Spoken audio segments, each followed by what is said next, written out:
Listen, y'all, the Baltimore Ravens, they have a new head coach. And I'm gonna be honest with y'all, I don't really know how to feel, but I gotta sit down. We gotta talk with y'all, and we gotta figure out how we feeling about the new Baltimore Ravens head coach, Jesse Minter. Should we be excited or Ravens fans? Oh, we in trouble. Let's talk.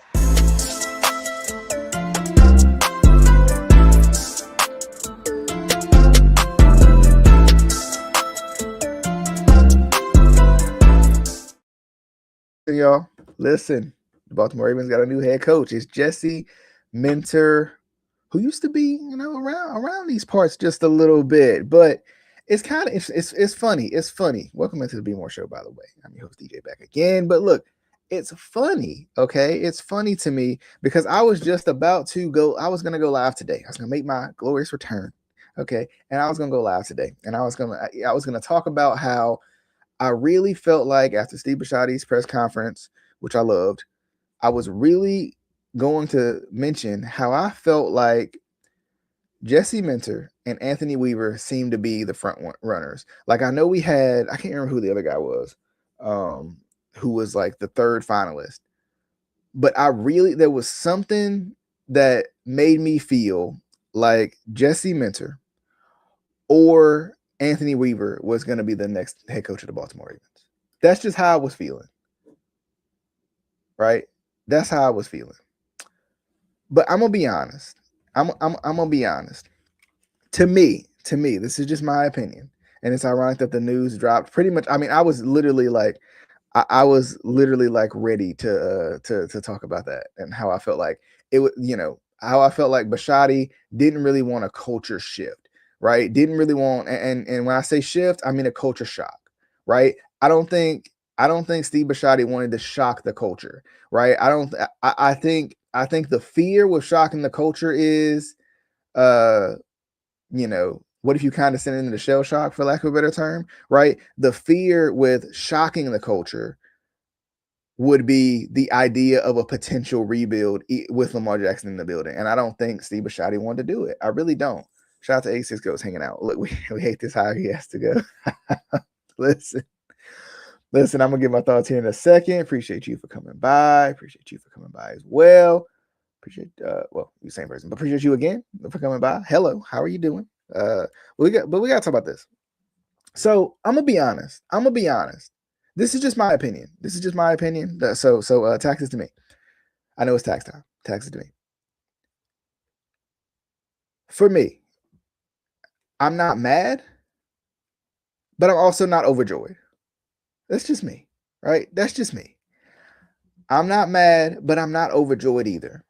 I don't really know how I feel right now. I'm indifferent, I think is the best way to put it. I'm indifferent. Shout out to Brandon hanging out with us. Look, I'm indifferent, okay? I just am. I'm indifferent. There was a lot of excitement for me. This is just me. This is my opinion. There was a lot of excitement for a potential Brian Flores to come into the fold. And let me tell you why I was so excited, because I think I was going to mention this before we went live, and before the news dropped. The thing I loved about Brian Flores was he knew exactly how to defend Lamar Jackson. And what is it? The enemy of my enemy is my friend, right? So it's like, and maybe I got the concept wrong, but I just feel like having a guy who knows how to stop Lamar Jackson could make Lamar Jackson unstoppable. I was gonna mention that, and now that's kind of out of the question, right? Because Brian Flores has kind of signed a contingency plan to keep him in Minnesota if he does not get a head coaching job. But I will say this. And let me see what AC was talking about. Well, real quick. Yes, I'm doing good. Hope you are. But look, but for real, I want to wait and see his coaching staff before major. Me too. Right? Me too. So for me, when I got the news, I was just kind of like, oh, okay.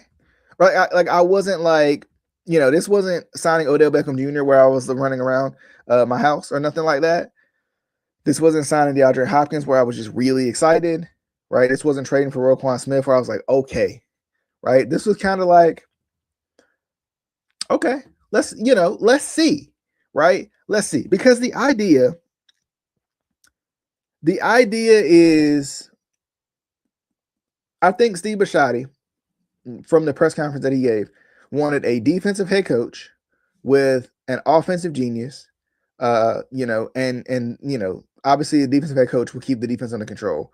No matter who you have as defensive coordinator. And I mean, you probably could really build your coaching tree from that, realistically, right? Because you got a guy who masters the defense as the head coach. So defensively, you're good, regardless of who the coordinator. I don't want to say regardless of who the coordinator is, but he's got more control over that. Offensively, then you have, offensively, you hire the right guy. The defensive coach doesn't really, it's not that he doesn't care about the offense, but it's like, I'm going to let that guy do what he does, right? I'm going to let that guy do what he does. Lovie Smith ain't worried about the offense too much, right? Right? Robert Saleh ain't worried about the offense too much. DeMeco Ryans ain't worried about the offense too much. Mike Vrabel is not worried about the offense too much. Now, they know enough X's and O's to put some input in, but realistically, they're letting their coordinators do their thing, right? They're letting their coordinators do their thing and they master a particular side of the ball. Now, we did get one thing we wanted. We wanted somebody who mastered a particular side of the ball. We did get that, right? We did get that. We should have made Flores head coach. Oh yeah. I've been hearing about him from the Rams, I think. OC, that was a power tandem. I mean, look, I was kind of excited for Flores. And I felt like Flores would be a culture shock, but not to the point of like a young guy who doesn't necessarily know the culture, I guess, right? Like, Flores knows the AFC North. Of course knows Lamar Jackson very well. He kind of knows hard-nosed football, and I think that's kind of why I was kind of excited for him. Was the best defense candidate by far. I mean, I agree. Like the craziness of him not having a job is crazy. It's crazy work to me. That's just my opinion. Especially after the whole Dolphins scenario. Honestly, him not having a job, not being a head coach at this point, or at least getting a chance at it is just ridiculous to me. But anyway, so for me, my reason for optimism going into this, because and this is just my knee-jerk reaction, right? I like to give y'all the knee-jerk reaction, and then I like to come back later on and give y'all a little bit more the analytical. Y'all know that's kind of how I am, right? So for me, the reason why I'm not necessarily upset is because the defense realistically was the problem, right? Now I know offensive line, problem. Pass rush, of course, problem, if we want to talk about specific things. But let's be honest. An offense led by Lamar Jackson, and honestly, and I'm not saying don't sign any other guys EDC. I'm not saying that. But honestly, an offense led by Lamar Jackson is going to be completely fine, regardless of what's going on, right? Because he's that good. He's that darn good, right? He's that dynamic. So an offense led by Lamar Jackson, I'm not necessarily worried about that. Realistically, right? Number one, and I want to kind of talk to y'all in this way. Bisciotti did this, number one, because the Ravens are a defensive organization. I mean, we can be honest about that, right? We can be honest about that. The Ravens prioritize defense. Now, of course, there's been the defund the defense campaign. Shout out to LBHT for I feel like creating that and spearheading that. But I honestly don't think you can defund something without proper leadership, because you have to have proper leadership to be able to properly defund what you're trying to defund. If we're going to defund the defense, they still have to be complementary, like we've talked about before, right? We've all talked about it. Shout out to Brandon hanging out with us. Look, we've talked about it before, right?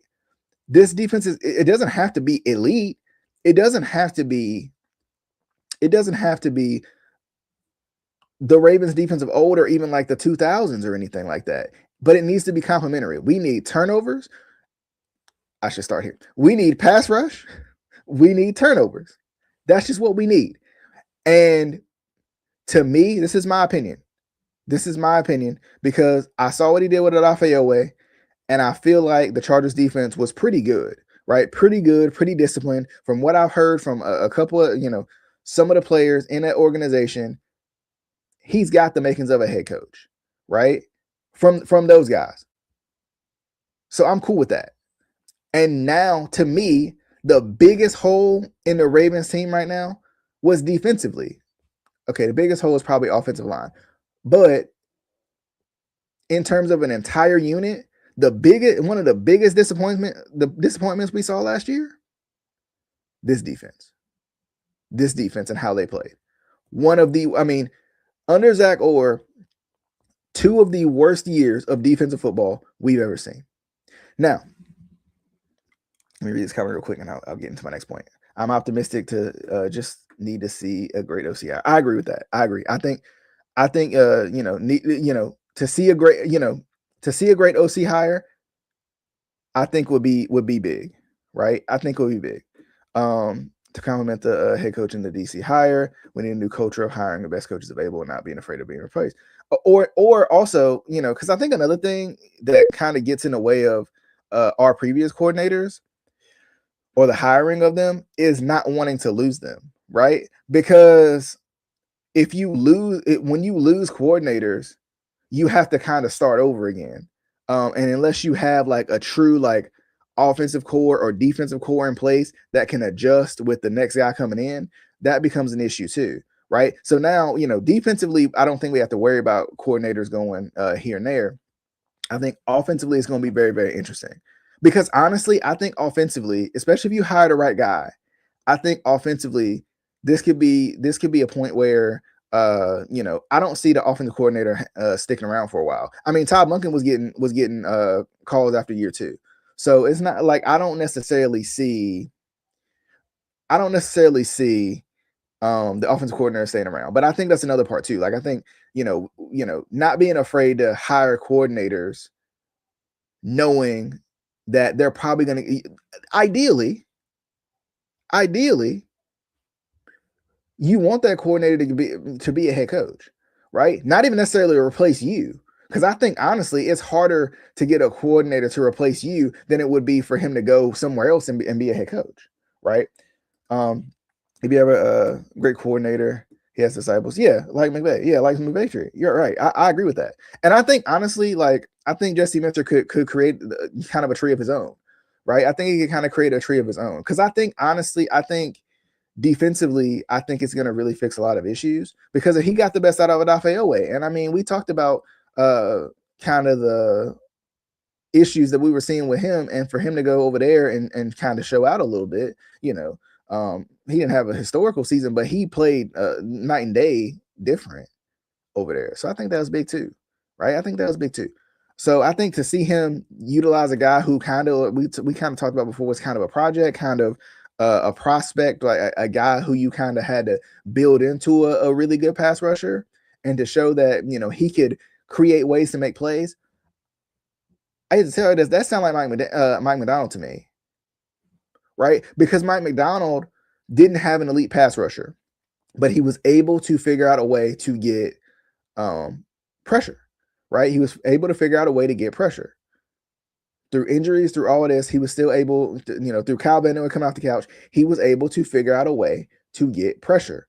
And that's, another thing that's going to be interesting to see, right? Is how this plays out. I'm honestly, like I said, I think optimistic is the best word to use, right? I feel like I always use Brandon's words, but I feel like optimistic is a good word to use because I think this immediately fixes a big defensive issue.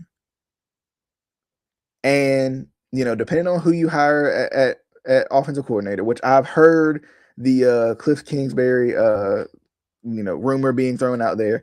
And I'm going to be honest. This is my opinion. Like I said, tax it to me. I'm not opposed to it. I don't think Cliff Kingsbury is a bad play caller. Now, like I said, I need to look into a little bit more film of him in Washington. I mainly remember him. I remember the buzz around him in college, right? And I remember, and with Kyler Murray and all that. But I also remember what he did in Arizona. I remember some disappointments, but I remember how electrifying that offense looked at times, right? So I think that's I would be curious to see where they go in that regard, because now you got a lot of the offensive minds I think we're thinking of, I don't think want to make lateral moves, right? I really don't. I don't think they're unless they feel like there's no way they're going to be a head coach until later. Now, this is my last point. It's my last point because I do want to do a little bit of a probably a longer video to kind of talk a little bit more in depth about things. So, how do I put this? So for me,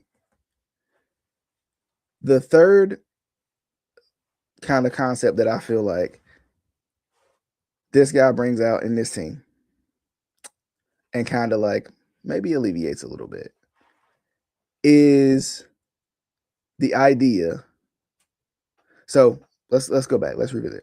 So we got the fact that Jesse Minter, he's a young guy, right? Create his own tree. We like that. We like the idea. We like the idea that you can create your own coaching tree.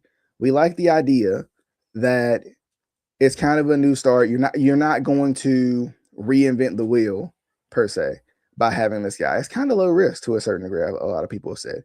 But another thing that I've heard, right? Another thing that I've heard that I don't necessarily agree with. Shout out to Sip to Tally, because he was the one that kind of mentioned it, that somebody had said it, in his comment section. And I think it's valid. I think it's a valid argument. We, as Ravens fans, we are trying to get away from the stench of John Harbaugh, right? That's the whole thing, right? For lack of a better term, where we wanted fresh faces in new places. That's kind of why we didn't really want Anthony Weaver. That's kind of why we didn't really want Jesse Minter, right? That's kind of why we lean more into Brian Flores, right? Because we wanted something, something different. We didn't want the same 20 years to be copy and pasted and put right back in front of us, right? So, Minter is a Harbaugh hire, right? He's been around the Harbaughs. He's been, he's been, I mean, with every Harbaugh you can think of, right? Like, I mean, maybe, it might even, I don't know if his dad coached with, the father Harbaugh here, but still, like, the idea that Jesse Minter doesn't look like a head coach, right? The idea, and like I said, I don't subscribe to this notion. I don't subscribe to the notion that Jesse Minter doesn't look like a head coach, right? I just don't. I don't subscribe to that, because did John Harbaugh look like a head coach when he became a head coach? Probably not. Mike Tomlin, probably not, right? There was probably some skeptics. I mean, I know for a fact there was some skeptics on Sean McVay. There was some skeptics on Kyle Shanahan, right? Because there was pressure to talk about, especially when you got family in the business, right? So, Mike Tomlin, another one who came in young. Who knows what he's going to do? Same thing with Belichick. So all these guys, like, unless you've been a head coach before and you've had success previously, like if you're Andy Reid and you've had success previously and you go to a new team, obviously you look like a head coach. Lovie Smith looks like a head coach. He's older, right? Like, but at the same time, we didn't want these guys. So I think the idea that he doesn't look like a head coach, I think is whatever, right? I think it's whatever. In terms of, he's a younger guy, whatever it may be. But also the idea that we're trying to get rid of the Harbaugh, mystique, for lack of a better term, right? We're trying to get rid of the Harbaugh mystique, and we want somebody new, right? We want somebody new. We want somebody that's not connected to John Harbaugh. But we can't. This is just my opinion. Like I said, text it to me. This is just my opinion. We can't cape for Mike Macdonald to be our potential head coach. And, obviously a lot of us love Mike Macdonald to this day, right? We can't cape for a guy like Todd Monken, to potentially take over the reins. For some of us, felt like that could be possible, right? We can't cape for these guys and then turn around and say, well, but Jesse Minter, he was a Harbaugh guy. They all were Harbaugh guys. Right. I mean, Todd Monken I'm not saying they were best friends, but, he knew a guy who knew John's sister, who knew that person. Right. Like, there was that, he worked with Jim. Right. Same thing with Mike Macdonald. And another thing, to ease the pressure on you guys, because I understand we're all excited. We're all excited. We want to see what's next. But to ease the pressure on you guys, let's not forget Mike Macdonald did not look like a head coach in year one. It took some convincing, right? It took some convincing. And realistically, it took about a year to truly convince us. I mean, the back half of the season did help, but we need to see it again. And it took year two to truly convince us, okay, we can see this guy going somewhere, right? We can see this guy being the head coach for the Baltimore Ravens, right? He's that, he's that talented. He's that impressive. He's that much of a good defensive mind. And I think the same could be said about Jesse Minter. I'm not comparing him to Mike Macdonald, but I think at the same time, I think there could be some parallels. I think there could be some parallels, right? I think there could be some parallels because I think you got a young defensive mind who understands, and I'm speaking in confidence now, but understands the future of what defense is going to look like for the NFL. Right? In the same way that those offensive minds understand, or you would hope would understand, the future of offense in the NFL. And I think this could be big. Now, I got a question for y'all. I'm gonna pose this question. I'm gonna get up out of here. Do we feel like the Baltimore Ravens, because I said this, and like I said, y'all have to tax all of these things I say to me, unfortunately. But no, I said this. I said, hey, before this hire was even made, I said the Ravens are in a better position. Maybe I shouldn't say the things I say. Okay, look, I said, look, the Ravens are in a better position to win a Super Bowl now than they were with John Harbaugh. Now, that was pre-Jesse Minter hiring. My question is, and let me know down below what y'all think. Are the Ravens in a better position? I'm not saying to have a winning season. I'm not saying to make the playoffs. I'm saying to win a Super Bowl with Jesse Minter as their head coach as they would have been with John Harbaugh. Let me argue why I'm getting up out of here. I promise y'all. I promise y'all I'm getting up out of here. All right. I think I still stand by that. I don't think this is a copy and paste hire. But let's just play hypotheticals. Let's say it is. Let's say that literally Jesse Minter is John Harbaugh in a younger body with a defensive mind. Are the Ravens still in a better position to win a Super Bowl right now than they would have been with John Harbaugh? Or than they were with no coach at all? Right? I would say yes. Let me tell you why. All right. Let me tell you why. I would say yes. And this is not just me blindly standing by my word, right? I do need to look more into Jesse Minter. I'm excited about the move. I get more excited just, new faces, new places be like this, right? But let me tell you why. All right. Let me tell you why. So for me, I feel like we're in a better position because number one, let's talk. What was the Ravens had two really big problems last year. The defense as a whole, and the offensive line. More than anything, those were the two issues. What level of consistency has John Harbaugh brought to this team? Special teams. It's so, like I said, I'm copying and pasting before I even know how things will play out. Let's be honest. Special teams was pretty consistent under John Harbaugh. Has been, always has been. I think the last couple years it kind of tapered off a little bit. I do.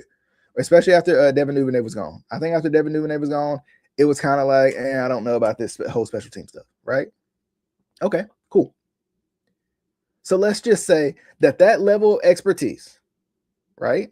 That level of consistency is now transitioned to the defense because you have a defensive head coach, right? Now, like I said, this is hypotheticals. So I'm just throwing it out here.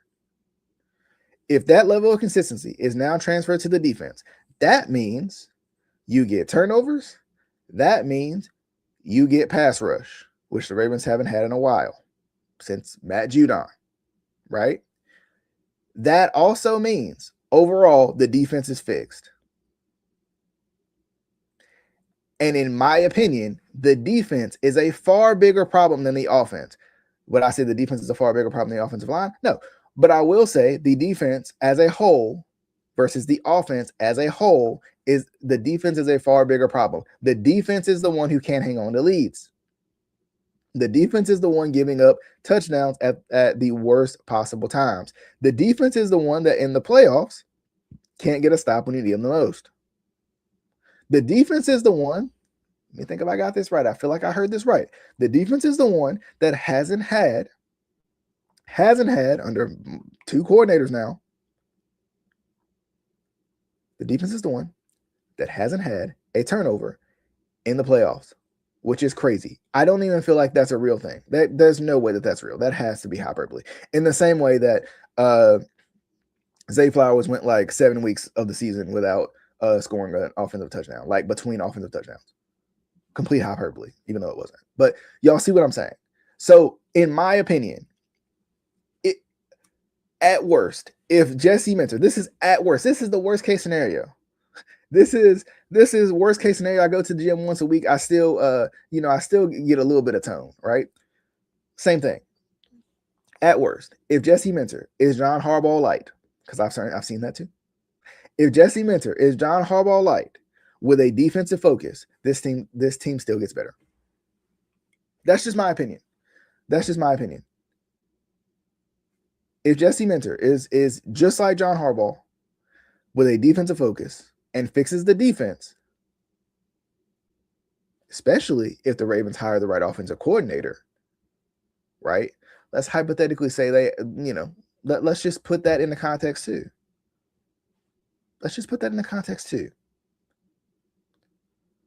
If they hire a coordinator who possibly wouldn't become a head coach because we just don't know, right? We're talking about a young guy, right? We're talking about a guy who's maybe never called plays before. We're talking about a guy who may even be more of a passive offensive coordinator. I don't know who that is. But we have to remember, we have Lamar Jackson. We have playmakers on this team. Now, do I think that's really going to happen? No. Right? No.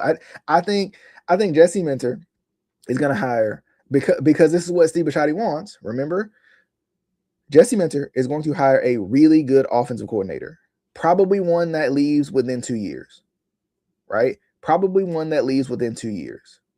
He's going to hire a really good offensive coordinator, What's that guy? Let me look real quick. Let me go back up here to Brandon, my guy Brandon's his comment. He mentioned something. Let me see if I can find it real quick. Yeah. What about I don't know how to say his name. Skahaz? I don't know how to say his name. Y'all know what I'm talking about. The guy from the Rams. Right?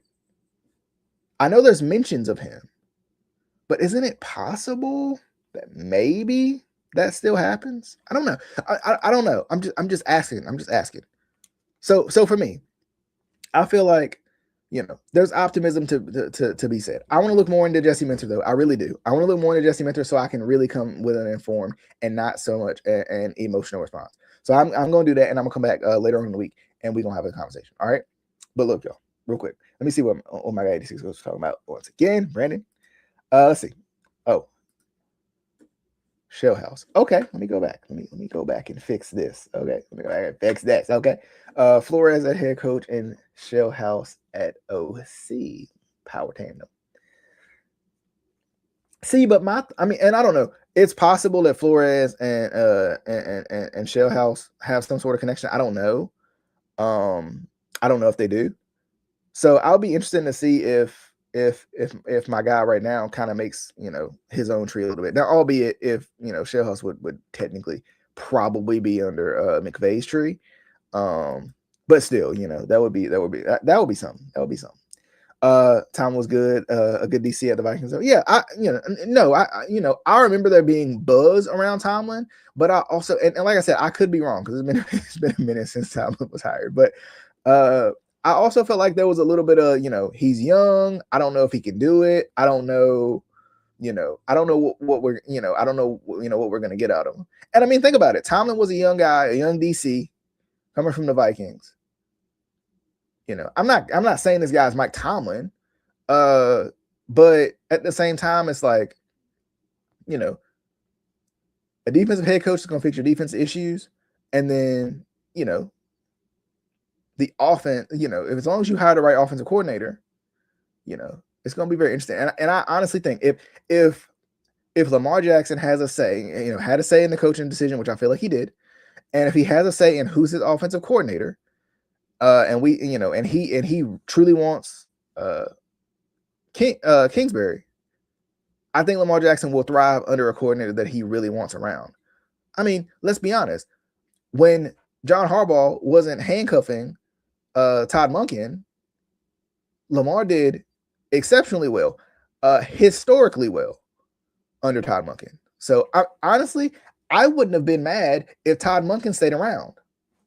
That's me though, right? I wouldn't have been mad if Todd Monken stayed around and with a defensive coach had the freedom to do what he does best. That's just me. I'm gonna stop. But if he acts like Harbs, no, because John refused to admit. Yeah, and I get that, but I also think you got to remember, John, especially, you know, when we get to later on in John's career, right, as he gets into his 60s, I've been around. I know a lot. Mentor has so much to prove right now. Very similar to Mike Tomlin, I feel like, when Mike Tomlin was hired, right? A lot to prove. Even Harbaugh, right? Harbaugh was accountable when he first.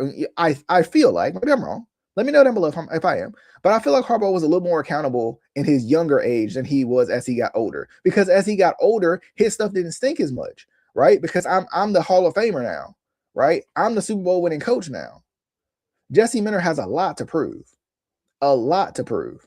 Even Cliff Kingsbury has a lot to prove. I know there's this idea that Cliff Kingsbury is lazy, but there's also this idea that Kyler Murray is lazy. You can't put two lazy people together and expect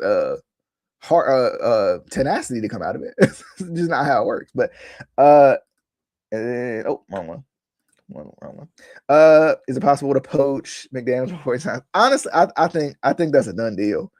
I think that's a done deal. Unfortunately, because I like McDaniels so much. I really do, man. Like I like McDaniels so much. I like McDaniels so much. Honestly, I think he was for what he got out of Tua. I think he's kind of done wrong in Miami. That's just me though. That's just me. Once he won a Super Bowl, but yeah, that's what I'm saying. Like I feel like once he won a Super Bowl, and I mean, I shouldn't say this. I shouldn't say these words out loud, man. Honestly, the Super Bowl run was one of luck. I shouldn't say this. I shouldn't say these words, bro. I shouldn't say these words, man. I shouldn't say these words because it was great. Don't get me wrong. It was great. But the Super Bowl run was, how in the world you trade for Anquan Boldin? You got Hey Diddle Diddle. You got the Mile High Miracle. And you got the overthrow heard around the world. And you got the power outage felt around the universe. Like, the amount of ridiculousness in that Super Bowl run, and you got Ray Lewis's last thing, right? Like, I mean, it was luck in the players. It was luck, and the players, the team, because once the roster broke up, yeah, right. Once there were no more great players around, and he had to show his true coaching prowess, he had to show his Sean McVay. He showed Sean Kingston. Like, he didn't show a football coach to be. But look, shout out to my guy Hendo. Make sure you check him out as well. They said the Kingsbury rumor may be a lot. It's interesting, like, and I get it. It's just rumor, innuendo, whatever. But it's also odd, and I'm not saying that they're truthful either, but it's odd that even the Ravens media people reported on this rumor, right? Like, that's the interesting part of it, right? The guys who in proximity could be the closest to Lamar Jackson even reported on it. So, I mean, I don't know. I wouldn't be mad about Cliff Kingsbury, but that's, like I said, I like Cliff Kingsbury, but I'm also the weirdo that likes Chip Kelly. So, like, now, NFL success versus Don't get me wrong. Like, I know, I like Chip Kelly. I'm not saying he was successful. I like Chip Kelly though. but anyway, not in the same way as Kingsbury. I think Kingsbury can truly be successful in the league. Like I said, I got to look at the Washington film. I'm curious about that. I'm curious to go back and look at that. I really am. But look, y'all. But I mean, shoot, Bieniemy couldn't even be successful in Washington, so it could be a Washington thing. But I digress. But anyway, y'all, look, I would definitely appreciate y'all for tuning in. If you haven't already, let me know what you think. Jesse Minter, the new Ravens head coach. What do you think? What do you think? What do you? I gotta know. I gotta know what y'all think, man. What do y'all think about Jesse Minter? Is it good? Is it bad? I'm gonna be honest, and I'm gonna wrap up. I'm feeling different. I'm not overjoyed, but I'm not upset either. I think there's some optimism to be said, though. I think there's some optimism to be said, y'all. But look, I gotta get up out of here. Definitely hope you guys enjoyed the show. As always, hit that subscribe button. We're on the road to what? 100? We trying to hit this. We trying to hit this honey burger. Okay, honey burger. That's what I'm gonna call it. I'm gonna call it that until we get there, and I'm gonna call it something else. Real quick, I reserve judgment. Exactly. I want to see who the staff is. That's what I'm excited about. Like new faces, new places, y'all. I'm excited about the staff. Because I think defensively, I think we'll be fine. I've always felt that way. We saw two of the worst years of defensive football I've ever seen in my life. But offensively, I think it's gonna be interesting to see what he does, offensively, because he's probably not going to have nearly as much input on the offense as he will defensively. So it'll be interesting. But look, y'all, definitely hope you guys enjoyed the show. This has been the Be More Show. Hit that subscribe button if you haven't already. Be sure to hit that for me. And we'll see you guys. See you guys on the next episode of the Be More Show. Until next time, my friends, appreciate y'all for coming by. Everybody who hung out with us, I appreciate y'all as always. Look, y'all, out of here.